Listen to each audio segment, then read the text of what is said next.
का हाथुरे सिंह आलिफ लैलार जीन। इतना नेक होनहार लड़का मिला है, उस रिश्ते को तुड़वा दोगे, साले फोड़ दो। मार दो मेरे को, मार दो। সাকিব ভাই, দলের প্রয়োজনে যদি এখন আপনাকে পেস বল করতে বলা হয়, যদি পেস বল করতে হয়, আপনি কি পারবেন? বিতর্ক আর বাংলাদেশ ক্রিকেট যেন একে অপরের হাত ধরে হাঁটে। বাংলাদেশ ক্রিকেটে যা চলছে, বাংলাদেশ ক্রিকেট বোর্ড না বলে বাংলাদেশ সার্কাস বোর্ড বললে মনে হয় ভালো হয়। আমরা রেসপেক্টের জায়গায় জুতার বাড়ি মারতে চাই, এটা সত্যি কথা ভাই। তামিম ভাইকে নিয়ে যেটা চলতেছে পুরাটা প্ল্যানিং, ষড়যন্ত্র এটাই। না, অবশ্যই ঠিক না। আসসালামু আলাইকুম সুপ্রিয় দর্শক বন্ধুরা, সাকিব আল হাসান এবং তামিম ইকবালকে নিয়ে যেন বাংলাদেশের ক্রিকেট প্রেমীদের আলোচনা এবং সমালোচনা থামছেই না। দর্শক বন্ধুরা, গত কয়েকদিন ধরে সাকিব আল হাসান এবং তামিম ইকবালকে নিয়ে যেন এখন সারা দেশে ব্যাপক আলোচনার জন্ম দিয়েছে এবং সেই সাথে বিশ্বকাপ থেকে বাদ দেওয়াকে কেন্দ্র করে সারা দেশে যখন ব্যাপক আলোচনা এবং সমালোচনার জন্ম দিয়েছে, ঠিক তখনই সাকিব আল হাসানকে নিয়ে যেন সমালোচনায় মেতে উঠেছে বাংলাদেশের ক্রিকেট প্রেমীরা। দর্শক বন্ধুরা, এবার সাকিব আল হাসানকে এমন কিছু উদাহরণ সহকারে বাংলাদেশের কিছু ক্রিকেট প্রেমীরা তুলে ধরেছে। দলের প্রয়োজনে যদি সাকিব আল হাসানকে পেস বোলিংয়ের জন্য মাঠে নামানো হয়, তাহলে কি স্পিনের পরিবর্তে ফাস্ট বল করতে পারবে সাকিব? তো দর্শক বন্ধুরা, অবশেষে সেই সকল বিষয়গুলোকে কেন্দ্র করে বাংলাদেশের ক্রিকেট প্রেমীরা এমন কিছু প্রশ্ন করে যাচ্ছে সাকিব আল হাসানকে। তো দর্শক বন্ধুরা, চলুন আমরা বাংলাদেশের ক্রিকেট প্রেমীদের কিছু আলোচনা শুনে নেই, তারা কি বলে যাচ্ছে এই সকল ঘটনাকে কেন্দ্র করে। का हाथुरे सिंह आलिफ लैलार जीन। इतना नेक होनहार लड़का मिला है, उस रिश्ते को तुड़वा दोगे, साले फोड़ दो। मार दो मेरे को, मार दो। সাকিব ভাই, দলের প্রয়োজনে যদি এখন আপনাকে পেস বল করতে বলা হয়, যদি পেস বল করতে হয়, আপনি কি পারবেন? বিতর্ক আর বাংলাদেশ ক্রিকেট যেন একে অপরের হাত ধরে হাঁটে।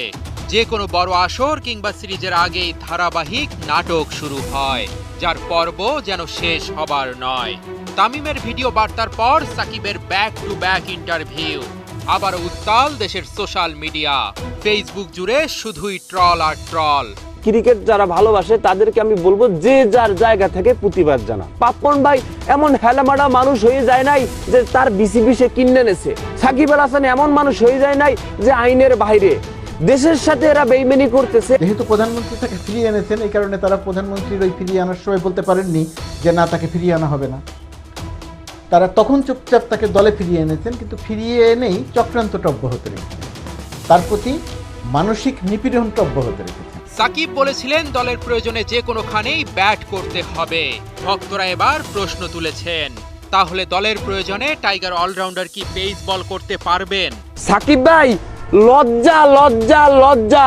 দলের প্রয়োজনে যদি এখন আপনাকে পেস বল করতে বলা হয়, যদি পেস বল করতে হয়, আপনি কি পারবেন? আপনার উপর আমরা ভরসা করি, সেই আপনাকে বলা হচ্ছে ৫-৬-৭ নামতে, মানে যে সময় বোলাররা নামে সেই সময় গিয়ে আপনাকে খেলানোর চেষ্টা করা হচ্ছে। অনেকে আবার নাটের গুরু হিসেবে হাতুরুকে দোষারোপ করছেন, ক্রিকেট বোর্ডকে কেউ কেউ ধুয়ে দিচ্ছেন। का हाथुरे सिंह आलिफ लैलार जीन। তুই কোচ, তোমার কাজ ক্রিকেট শিখানো, গুটিবাজি করা না। তুই ক্রিকেট শিখে ফেললে বলি তোমার নিয়োগ দেওয়া হয়েছে।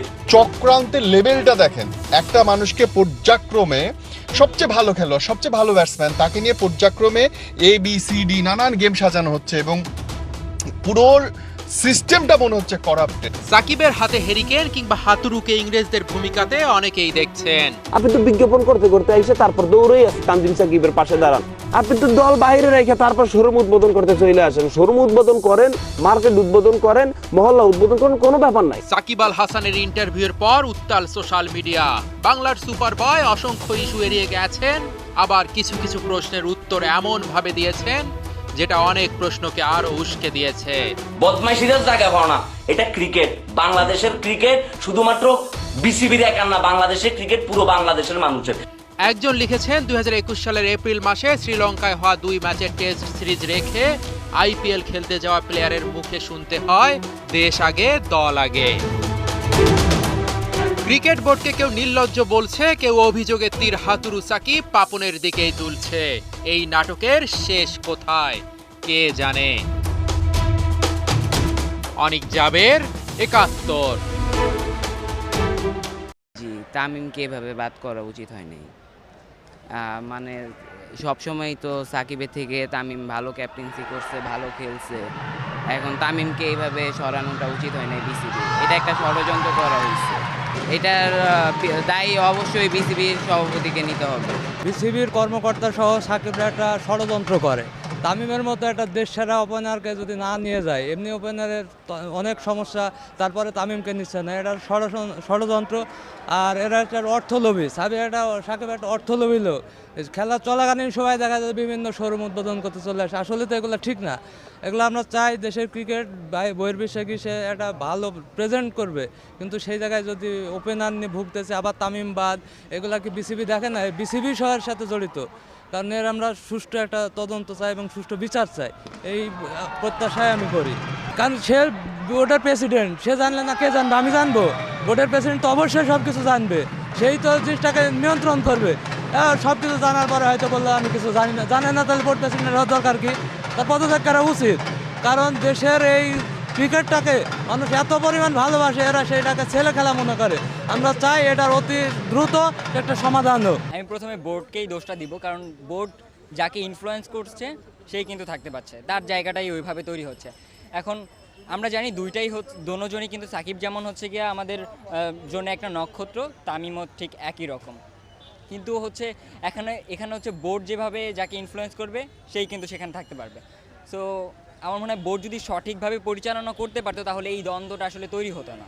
এইটা ওই যে বললাম যে নিজেকে বড় মনে করা, এইটা আসলে কখনো করা উচিত না। নিজের জায়গাতে নিজে স্টিল থাকতে হবে। এখন আমি কি হয়ে গেলাম, ব্যাপারটা এরকম না। সবাই নিজের জায়গা থেকে একজনকে রিসপেক্ট দিলেই কিন্তু আরেকজন থেকে রিসপেক্ট পাবে, ঠিক আছে? সো ব্যাপারটা হচ্ছে তামিমও যেমন ভালো, সাকিবও তেমন ভালো। এখন হচ্ছে আমাদের রিসপেক্টের ব্যাপারটা আসতেছে। সো আমরা রিসপেক্ট দিলেই কিন্তু রিসপেক্টটা পাবো। আসলে বেসিক্যালি যে কথাটা আমরা বলতে চাচ্ছি সেটা হচ্ছে যে বাংলাদেশ ক্রিকেট বোর্ড নিয়ে এখন বলার মতো কোনো ভাষা আমাদের আসলে নাই, এক কথা। কারণ এরকম একজন প্লেয়ার, এই তামিম ভাইয়াকে নিয়ে যেগুলো চলতেছে, এটা মানে জনগণ জুতাইতো, এটা সত্যি কথা। কারণ ওনার মতো একটা প্লেয়ার, এত ইনোসেন্ট একটা প্লেয়ার, দেশের জন্য যা করছে, আপনারা যে এটা কিছু বলতে পারতেছেন না, এটা আসলে আমাদের চরম ব্যর্থতা। আমার ঘুষবাম হচ্ছে এই কারণে যে ভাই ওনাদের জন্য আজকে আমরা এই জায়গায়, বাংলাদেশকে যে রিপ্রেজেন্ট করে এই তামিম ভাই এনারাই করছে এক সময়। ওনাদের সাথে যেটা হইতেছে, উনি একটা ইনোসেন্ট পার্সন বলেই এখনও পর্যন্ত বাংলাদেশকে ভালোবাসেন বলেই, রেসপেক্ট করেন বিদায় কিন্তু উনি কারো নাম বলে নাই, এটা দেখতে হবে। এতটা রেসপেক্ট উনি আমাদের প্রতিটা প্লেয়ারের উপরে, আর সেই জায়গায় আমাদের অন্য প্লেয়াররাও এই বোর্ড কী করতেছে। এখন আমরা যদি নাম বলি তাহলে জিনিসটা আসলে খুবই খারাপ দেখা যায়। আমরা রেসপেক্টের জায়গায় জুতোর বাড়ি মারতে চাই, এটা সত্যি কথা ভাইয়া। কারণ তামিম ভাইকে নিয়ে যেটা চলতেছে পুরাটা প্ল্যানিং, ষড়যন্ত্র, এটা এর বিষয়ে আসলে বলার মতো কিচ্ছু নেই। অ্যাটলিস্ট বাংলাদেশের বোর্ড, ক্রিকেট বোর্ড পুরাটা ইনডিসিপ্লিনের বাইরে, একদম ডিসিপ্লিন তো দূরের কথাটা, ডিসিপ্লিন আউট অফ ডিসিপ্লিন হয়ে গেছে। ওদেরকে নিয়ে বলার কিছুই নেই ভাই, শুধু এখানে মানে মাফ চাই, দোয়াও চাই। আমরা ক্রিকেট খেলা বাদ দিছি, পদত্যাগ দিছি, এটা দেখাবো, জীবনে দেখবো না ভাই, মাফ করেন এই বিষয় নিয়ে আমাদেরকে। তামিমের বিরুদ্ধে সাকিব যেভাবে দোষারোপ করছে, এভাবে একজন খেলোয়াড়, প্রফেশনাল প্লেয়ার হয়ে আরেকজন প্লেয়ারের বিরুদ্ধে কোনোভাবেই এলিগেশন করা ঠিক না। তামিম কিন্তু ডিরেক্টলি সাকিবকে ইন্ডিকেট করে, মানে কিছু বললেও নাম নিয়ে কিছুই বলে না, কিন্তু সাকিব কিন্তু ডিরেক্ট একদম মানে এক বিন্দু ছাড় দেয় না। এরা যে একসময় বেস্ট ফ্রেন্ড ছিল, এদের যে মানে এখনও দেখা যায় সাকিবের ভেরিফাইড পেজে দেখলে দেখা যায় বেস্ট ফ্রেন্ড, কিন্তু বেস্ট ফ্রেন্ডকে এইভাবে বলা যায়, এটা সাধারণ জনগণ বা সাধারণই খেলোয়াড় মানে দর্শক হিসেবে আমাদের কাছে কোনোভাবেই এক্সপেক্টেড ছিল না। আমরা সবাই এক্সপেক্ট করেছিলাম যে সবাই একসাথে বিশ্বকাপ খেলবে, জয় জিতাহারা এটা পরের বিষয়, কিন্তু আমরা সবাই এক্সপেক্ট করছিলাম যে একসাথে খেলবে, তাদের ভিতরে যে একটা বন্ডিং, এটা আমরা দেখতে পাবো। দর্শক হিসেবে এইটাই আমরা এক্সপেক্ট করছিলাম। সাকিব নেগেটিভ কোনো কথা বলে নাই, কিন্তু তামিমের আগেও সুস্থ ছিল, কিন্তু সে অসুস্থতা বান করে সে বলছে যে আমি ইনজুরি। তারপরে প্রধানমন্ত্রীর রিকোয়েস্টে সে আবার দলে আসছে, কিন্তু বিশ্বকাপ খেলা নিয়ে তাকে বলছে যে তোমাকে ওয়ান ডাউনে বা তৃতীয় নাম্বারে, চতুর্থ নাম্বারে নামানো হবে, কিন্তু সে ওটা মানতে রাজি না। তার কথা হলো সে ওপেনই খেলতে হবে। কেন তার ওপেন খেলতে হবে? দলের স্বার্থে যখন যে অবস্থাকে তাকে নামায় সেই অবস্থাকে তাকে খেলতে হবে, এটা দলের স্বার্থে, তার ব্যক্তিগত কোনো স্বার্থ নাই। সে তো নিজের স্বার্থের জন্য সে স্বার্থের দিকে তাকাইছে, কিন্তু দেশের স্বার্থের দিকে সে তাকায় নেই, দলের স্বার্থের দিকে সে তাকায় নেই। আসলে বাংলাদেশ ক্রিকেটে যা চলছে, বাংলাদেশ ক্রিকেট বোর্ড না বলে। তো দর্শক বন্ধুরা, আপনারা হয়তো পুরো ভিডিওটি দেখে এবং এই সকল কথাগুলো শুনে অবশ্যই বুঝতে পেরেছেন সাকিব আল হাসান এবং তামিম ইকবালের এই সকল বিষয়গুলো যেন কখনো থামাতে চাচ্ছে না বাংলাদেশের ক্রিকেট প্রেমীরা। আসলে এই ঘটনাগুলো বাংলাদেশের জন্য অত্যন্ত দুঃখজনক, যেখানে একজন সিনিয়র ক্রিকেটারকে অল্প কিছু ভুলের কারণে বিশ্বকাপ থেকে বাদ দিয়েছে, সেখানে বাংলাদেশের ক্রিকেট প্রেমীরা এভাবে আলোচনা এবং সমালোচনায় থাকবেই তো। দর্শক বন্ধুরা, এবং সেই সাথে অন্যদিকে সাকিব আল হাসানকে যেন এবার ক্রিকেট প্রেমীরা বয়কট করতে শুরু করেছে।